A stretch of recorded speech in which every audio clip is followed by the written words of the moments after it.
Welcome प्यारे बच्चों। Question number 3 exercise 3.6 HCF of co-prime number 4 and 15 was found as follows by factorization. 4 is equal to 2 into 2 and 15 is equal to 3 into 5. Since there is no common prime factor, so HCF of 4 and 15 is 0. ठीक है, is the correct, if not यदि नहीं, what is the correct HCF। देखिए question जरा समझिए क्या है। ये आपसे कह रहे हैं कि 4 और 15 एक आपका को प्राइम नंबर है।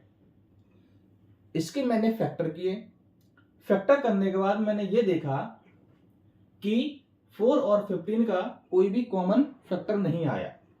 ठीक है, कॉमन प्राइम फैक्टर आपका कोई निकल के नहीं आया। जब कोई प्राइम फैक्टर कॉमन नहीं निकला तो वहां पर आपका HCF 0 हुआ। जब प्राइम फैक्टर कोई कॉमन नहीं निकल रहा है तो 0 होगा।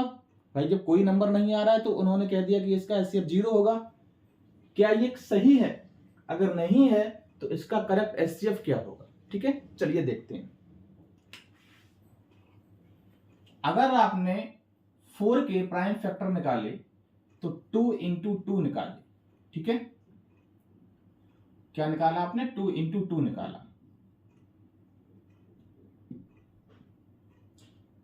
2 into 2 अगर आप देख पा रहे हो कि 4 का हम इस तरह से निकालते हैं, 2 2 जा 4 और 2 1 जा 2। ठीक है, आगे देखिए 15 का आप निकालिए तो 15 के आप निकालोगे 3 into 5। ठीक है, तो 15 का करिए जरा, 3 5 जा 15 और 5 1 जा 5। ठीक है, अब देखिए यहां पर जब कोई कॉमन फैक्टर नहीं निकला है तो HCF भी यहां पर आगे निकल के नहीं आएगा, क्योंकि HCF मतलब क्या होता है कि दोनों में जो कॉमन फैक्टर हो उसको निकालिए। कोई कॉमन फैक्टर नहीं है तो इसका HCF 0 हो या नहीं होगा। देखिए HCF 0 नहीं होता है। ठीक है, अगर कॉमन प्राइम फैक्टर नहीं मिलते हैं तब भी आपका HCF 0 नहीं होता है। जिस तरह से मैंने यहां पर डिवाइड किया, क्या मैं उसी तरह से 1 का डिवाइड नहीं कर सकता हूं क्या?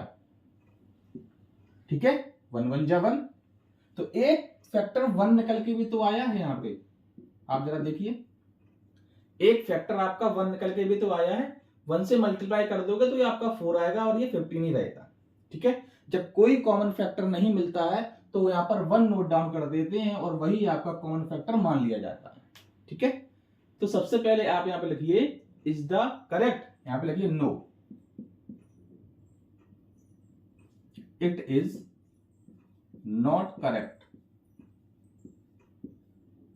ठीक है,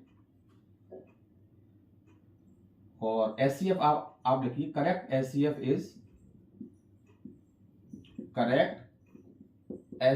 इज 1। ठीक है, ये आपका आंसर हो जाएगा। What is the correct HCF? तो ये आपका है करेक्ट HCF 1।